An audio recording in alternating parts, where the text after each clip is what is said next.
My name is Kuljeet Kalkat. My story over the last 30 years is very similar to 90% of the people living in this town.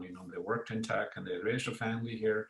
My connection actually is even kind of a little bit unusual in other people because my wife and I actually ran a small business in town also. So we got to know the community and got a real sense of what it means to be actually the pulse of Los Altos in some ways. So, life takes its turns. I mean, I was an engineer, worked in the Valley, but always felt that, sort of being part of a community and serving, your community is important. Some of that contribution and giving back comes actually from my background. My father spent all his life in Desh Seva of India. He's a Padam Bhushan and a Padam Shri from India, and he spent all his life in public service. In the last 2 years, I've been the chair of the Financial Commission. I think a priority is to make sure that we keep we have a good financial stability. We've seen quite a bit of reduction in our revenue. We're a town that's a fairly small town with 30,000 people, and our revenue is mostly either property tax or sales tax. So we don't have a lot of multiple different types of sources of revenue. So something goes down, we get hit. But the reasons for going downtown are diminishing every day. The downtown vision for Los Altos can actually change that. So there's thoughts about creating a small theater.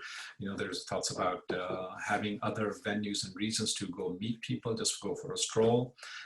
So that only the city can do. The businesses can only do so much.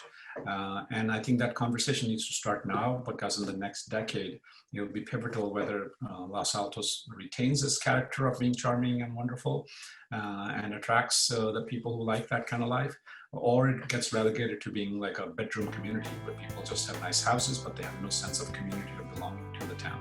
And my daughter, as I mentioned, is a school teacher. I don't think there's no hope that she could ever afford to live in this town. We're not in a place for any kind of affordable housing. The cheapest houses in our town are $3 million, but we have never really met that goal. And some of it actually stems from just getting a mindset change in our community. There is a basic fear that in some people's minds that having affordable housing means higher crime, means lower property values. And I think none of that is based we need to have a conversation about it as to what is that based in. That's a fear of change just for the sake of the fear of the change, or is it actually based on some facts? My view is that I think it's not Sacramento that can solve this problem. And in fact, I don't think even Los Altos alone can solve this problem. We need to sort of cooperate with neighboring towns, et cetera, to do this. For a lot of people who've been here 20, 30 years, California has been very good to them. I think they've sort of been able to successfully make a very nice life, and it's been in some ways a promised land that has delivered.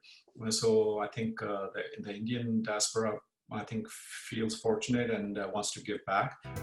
Actually, ironically, feel that there is less involvement of Indians than it could be. There are so many people in my town who are of Indian origin who have never voted.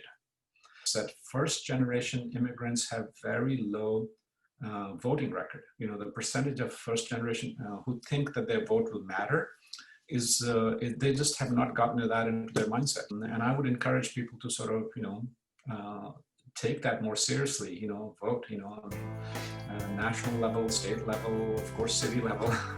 I think if we don't talk about our experiences, then the other people who have those experiences feel like they're alone. There is a movement here in our town, the Justice Vanguard, of kids who are bringing more awareness about Black Lives Matter and everything, and I'm open enough to.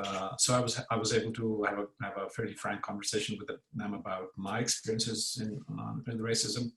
I came to this country in the 70s, and I used to wear a turban for a period of my time. I was sick.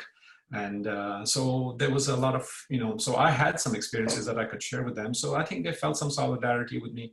And they felt that if I was able to overcome those and still feel so positively about my community, then maybe they should too. I just love my town, and I'm just doing this because I want to increase a sense of belonging. I want people, the face of our town is changing, and I'm in some ways a face of our city. If you've been here 30 years like I have, I want you to feel like I'm your representative. If you just moved here and are wondering how you're going to actually connect and belong to this city, come talk to me. I have a recipe for that. So I'm hoping that I can actually be a bridge for both of those communities.